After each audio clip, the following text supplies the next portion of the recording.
देखिए मैडम, देखिए, an express train takes 1 hour less than a passenger train to travel 132 kilometers between Mysore and Bengaluru. तो दो train हैं, एक express है, एक पैसेंजर है। एक्सप्रेस जो है वो 1 आवर लेस लेती है।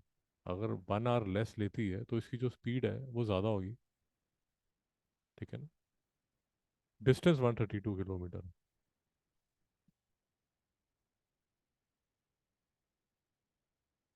If the average speed of the express train is 11 kilometre more than that of the passenger train, तो एज एक्सपेक्टेड एक्सप्रेस की जो स्पीड है वो ज़्यादा है, इसीलिए टाइम कम है। और याद रखिए, ये सारे क्वेश्चंस में एक चीज़ कांस्टेंट होती है। जैसे इस क्वेश्चन में डिस्टेंस कांस्टेंट है, वो 132 रहेगा। तो जैसे मर्जी आप इक्वेशन बना सकते हैं, मेरे से जैसे बनी मैं आपको दिखा देता हूँ। एक चीज़ तो याद रखिए कि क्या कांस्टेंट रहने वाला है, और यार दूसरी ना ये चीज़ याद रखिए कि फाइनली उसको चाहिए क्या। Find the average speed of the two trains अगर वो चाहता है तो आपको दोनों ट्रेन की स्पीड निकालनी है, एक की नहीं निकालनी। है ना? ऐसा नहीं होना कि आपने इक्वेशन बनाई, टाइम निकाल दिया, टाइम निकाल के आगे भाग गए। और ऐसा भी नहीं करिए कि एक की ही स्पीड निकालिए, क्योंकि वो दोनों ट्रेन की स्पीड आपसे मांग रहा है। तो ध्यान से क्वेश्चन लास्ट में देख लीजिए। अब मैंने कैसे किया, मैंने बोला कि जो पैसेंजर ट्रेन चलेगी, लेट अस अज्यूम कि वो पैसेंजर ट्रेन जो है वो टी आवर्स में कवर करती है और उसकी स्पीड इतनी होती है, तो टी इंटू एस जो है वो 132 के इक्वल होगा। मैडम कोई डाउट है? एक चीज़ और आप जो ध्यान में रख सकते हैं, वैसे तो नहीं होता बट ध्यान रख लीजिए, ये आर में, ये किलोमीटर में, ये किलोमीटर पर आवर में। यूनिट से एक बार टैली कर लीजिए। ऐसा ना कोई हाफ एन आवर उसने लिख दिया या 15 मिनट्स लेस करके लिख दिया, वहाँ भी प्रॉब्लम हो जाएगी। अब जो एक्सप्रेस ट्रेन है वो T-1 लेती है, टाइम कम लेती है और स्पीड उसकी ज़्यादा है, बट डिस्टेंस तो वही होगा ना, 132। मैडम को डाउट? तो एस जो है वो 132 अपॉन टी आ जाएगा। टी बोलते हैं ना इसको, हाँ, 132 अपॉन टी आ जाएगा। और ये 132 अपॉन टी जो है वो मैं यहाँ पर डाल दूंगा। ये मैंने यहाँ पर डाला है, ये देखिए। T-1 into 132 upon t plus 11 is equal to 132। थोड़ा सा देख लीजिए, मैंने शॉर्टकट मारा है, ये T-1 है।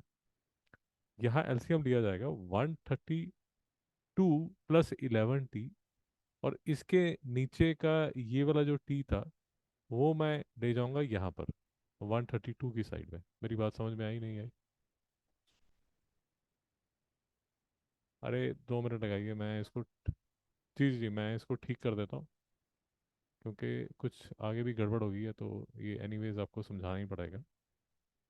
2 मिनट रुकिए। ज- अरे शांति रखिए, अब जो बात शुरू की है उसको तो खत्म कर लो। एक सेकंड होल्ड कीजिए, एक सेकंड होल्ड कीजिए, आपका मेथड भी सुन लेता हूँ, 2 मिनट दीजिए बस। जी।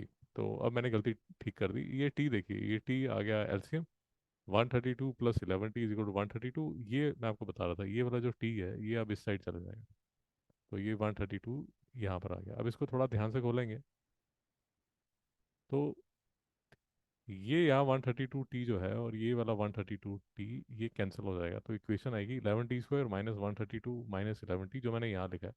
और यहाँ भी ध्यान रखिए, इतनी बड़ी इक्वेशन को सॉल्व मत कीजिए, 11 को कॉमन ले लीजिए। तो T² - T - 12 is equal to 0। अब ये T² - T - 12 is equal to 0, ये स्प्लिटिंग द मिडल टर्म आपने किया। ये वाला जो माइनस टी था इसको आपने स्प्लिट कर दिया किसमें, -4t + 3t - 12। तो टी की, शाबाश, टी की वैल्यू 4 आएगी। अब यहाँ पर मैं आपको बता दूं, अगर आपको स्प्लिटिंग द मिडिल टर्म आपसे नहीं हो रहा है, कई बार फंस जाओगे, तो अपना पुराना फॉर्मूला -b + - b² -4ac/2a। अनुज जी, ये तो आता है हमें। जी। कई बार क्या होगा, फंस गए, स्प्लिट नहीं हो रहा, कुछ प्लान बी तो चाहिए, तो ये आपका प्लान बी है। तो T 4 है। अब मैं आपको ये बोल रहा था, यहाँ T = 4 निकाल के आगे मत भाग जाएगी। क्वेश्चन क्या था, दोनों की स्पीड निकालनी है। तो एस निकाला कैसे, टी को यहाँ डाल दिया, 4 3 12, 4 3 the 12, 4 3 the 12, I am sorry, 33 आएगा। भाई ठीक है ना। फिर से, ये हमारा फाइनल आंसर नहीं है, क्योंकि एक और स्पीड निकालनी है। ये वाली जो स्पीड है ये तो पैसेंजर की है, शाबाश, ये तो पैसेंजर की है। तो एक्सप्रेस की कितनी है? एक्सप्रेस की इससे 11 किलोमीटर ज़्यादा है, तो 44 किलोमीटर पर आवर। भाई ठीक है ना। तो ऐसे मत कीजिए, टी निकाल के आगे भाग गए, टी तो चाहिए नहीं था। उसको स्पीड चाहिए थी, स्पीड किसकी चाहिए थी? दोनों की चाहिए थी। तो जो क्वेश्चन है उसको ध्यान से पढ़ लीजिए, ये क्वेश्चन कीजिए ज़रा, शाबाश कीजिए।